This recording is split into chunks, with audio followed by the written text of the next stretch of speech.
It all began on a sunny Tuesday morning, the kind where everything seems calm except in my neighborhood. The Homeowners Association, HOA, had other plans. I'd received a terse, one-paragraph notice pinned to my door. Property owner owes $10 sewer maintenance fee. Failure to pay will result in immediate action. $10. 10 measly dollars. I stared at the paper, dumbfounded. Was this some kind of cruel joke? In a world of rising costs, of mortgages and taxes and inexplicably expensive coffee, the HOA had decided my life was worth $10. Naturally, I ignored it. $10 is not worth getting angry about. Or so I thought. By Friday, the immediate action mentioned in the notice materialized, in the most absurdly villainous way. My sewer line, the very conduit that had faithfully ferried waste for years, was capped. Just like that. No warning, no knocking, no, hey, maybe pay us. Just a metal cap, sitting there like a crown of shame. I called the HOA office. Hi, I said cautiously, trying to keep my calm. You capped my sewer line? Yep, said a cheerful voice that sounded like they were discussing a garden club. Not my living room's plumbing. You didn't pay the $10 fee. Rules are rules. I couldn't believe it. Rules. This was an act of domestic sabotage, bordering on poetic injustice. I knew something had to be done.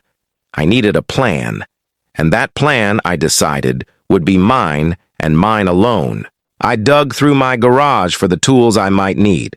A wrench, a few hoses, a rubber pump, and then a little spark of inspiration. If they wanted to turn my life into a cautionary tale about HOA tyranny, I'd return the favor, metaphorically speaking. The pump sat there unassuming like the ultimate weapon. And the lake. Oh, the lake would come. By nightfall, I was ready, wearing gloves, goggles, and a mask. Because dignity was optional at this point, I approached the capped sewer line. My neighbors watched curiously from across the street, unsure whether to call the police or ask for popcorn. I connected the pump, checked the fittings, and turned the dial. The motor hummed like a beast awakening from a nap, the hoses flexing as if alive. And then, with a slow, glorious reversal, the contents of the system obeyed. The capped line wasn't just a barrier anymore, it was a stage. A brown, bubbling stage of chaos. Welcome to the brown lake, indeed. The smell hit immediately. My face twisted, but my laughter couldn't be contained. This wasn't just revenge, it was an art form, a statement, a declaration that $10 could not control me. I paused to savor the moment. The HOA might think they had power, but they had never accounted for creativity mixed with plumbing knowledge. And let's be honest, the lake was beautiful in a grotesque, defiant sort of way. By dawn, the full consequences of my handiwork had become apparent. The brown lake, my personal masterpiece of rebellion, had begun to spread in ways I hadn't fully anticipated. What had started as a subtle trickle soon ballooned into a small, churning pool that glistened grotesquely under the morning sun. My yard, once a modest patch of grass and daisies, now resembled a scene from a post-apocalyptic nature documentary. I expected the HOA to call immediately, furious and indignant, perhaps even wielding legal threats like swords. What I didn't expect was the sheer confusion that blanketed the neighborhood. One neighbor approached cautiously, holding their dog on a leash as if it were a shield. Is that yours? They asked, eyes wide and voice trembling somewhere between horror and awe. I smiled proudly. It is, I said, letting the words sink in. $10. That's all it took. Across the street, Mrs. Henderson, the HOA president herself, stormed out in full regalia, floral blouse, pearls, and a glare that could burn metal. She pointed at me as though I had personally violated the Geneva Convention. "What have you done?" she shrieked. "Art," I replied succinctly. "And protest, mostly protest." The smell began to waft. Windows cracked open, dogs barked, and the local birds circled overhead, clearly judging me. Yet, despite the chaos, I couldn't suppress a laugh. There's something inherently satisfying about watching bureaucracy collide with reality and lose spectacularly. The HOA scrambled, issuing notices, threats, and angry letters faster than any delivery service could handle. The immediate action for a $10 fee had triggered the immediate response of a neighborhood spectacle. My phone buzzed non-stop with messages, outraged, horrified, some suspiciously impressed. The small army of HOA board members had never faced an adversary like me, someone willing to turn plumbing into a statement.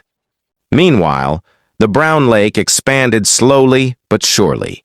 It crept across the lawn, pooling near the driveway, taunting the HOA with every inch of territory it claimed. I documented everything, photos, videos, even time-lapse footage, all ready to post online if the HOA escalated further.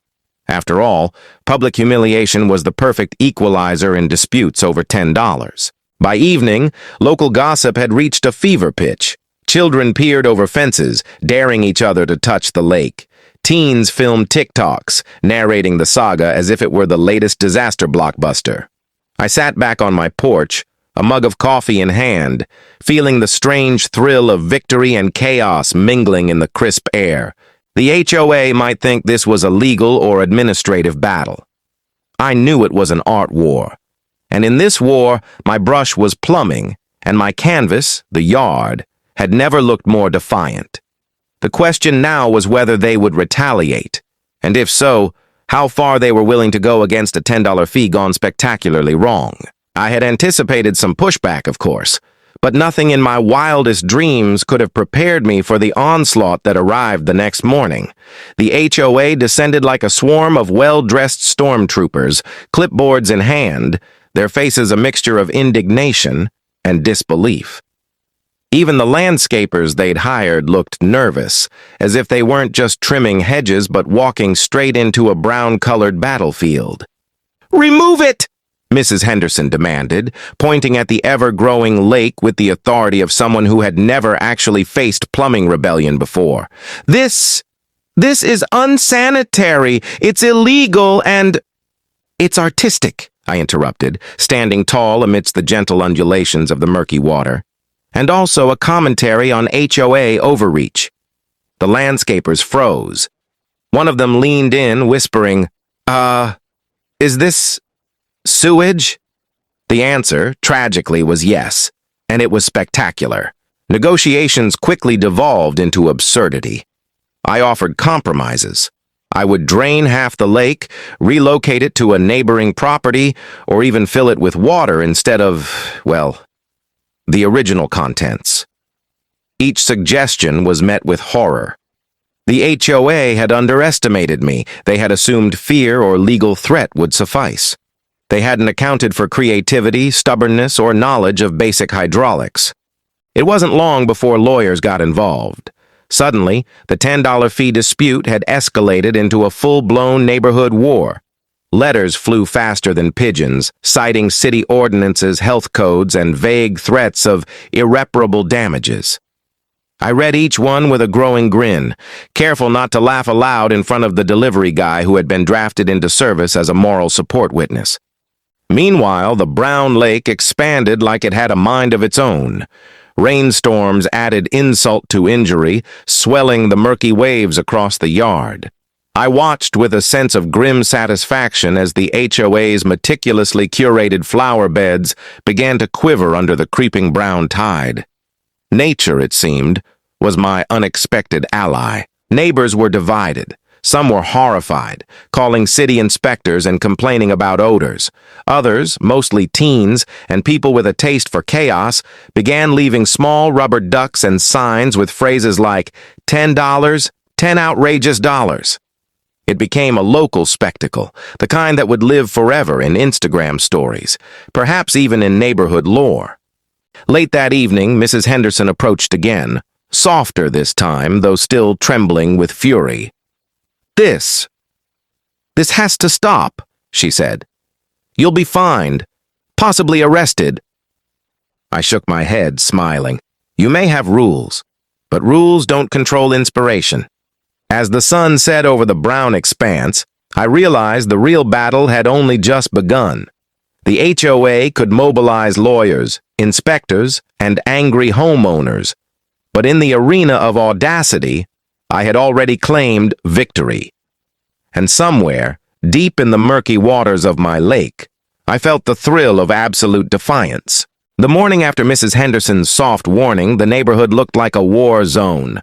Lawn chairs toppled, sprinklers still sputtering, and the unmistakable aroma of the brown lake drifting lazily through the air. I sipped my coffee on the porch, feeling oddly regal, as if I were surveying a kingdom ruled by mischief. By 9 a.m., the HOA's full arsenal had arrived. Inspectors, lawyers, and at least 2 very confused city officials stood at the edge of my property, clipboards bristling with paperwork. "You are in violation of multiple ordinances!" one inspector shouted. "This is a public hazard!" I smiled. Technically, it's private property. And, well, artistic hazard? My grin only deepened the furrows of frustration on their faces. Negotiations quickly spiraled into absurdity. Threats of fines, legal action, and even forced remediation were met with my unwavering logic. $10. That was the seed of this entire conflict, and it seemed only fair to frame every argument around it. $10, they said. $10, I said. Only now, the consequences were more spectacular than anyone could have imagined. While the adults argued, the neighborhood kids, undeterred by social norms, waded through the shallow edges of the lake with squeals of delight. Rubber ducks bobbed precariously, some of them adorned with tiny protest signs. TikTokers arrived, live streaming every moment with hashtags like Jer Brown Lake Drama and Ho Fiasco. My phone buzzed incessantly, a constant reminder that my small act of rebellion had gone viral. By mid-afternoon, an uneasy truce was reached. The HOA could issue fines, summon city inspectors, or write angry letters, but nothing would move the lake faster than gravity allowed. I had, in essence, bought time with ingenuity. We agreed on a compromise. The brown lake would remain until a professional crew could safely remove it, at which point I would pay a fee, still a fraction of the amount they imagined as justice. As the professionals drained the final remnants of the lake, I felt a strange mixture of relief and melancholy. My masterpiece, born from rebellion and $10 of principle, was disappearing. Yet I knew the story would live on. Videos, gossip, and the occasional lingering smell would serve as permanent reminders that small actions could ripple into chaos. Later that evening, Mrs. Henderson knocked on my door. This time, no yelling, no furious gestures, just a faint, grudging acknowledgement. "You certainly made your point," she said.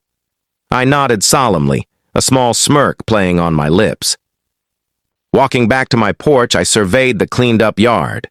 No more brown waves, no more chaotic currents, just grass and sunlight. But in my mind, the lake would forever exist. A monument to defiance, creativity, and the inexplicable power of a $10 fee. And somewhere I knew the HOA would think twice before capping a sewer line again. Enjoying this wild saga of HOA chaos and the infamous Brown Lake? Hit that subscribe button to catch more outrageous stories and real-life neighborhood drama.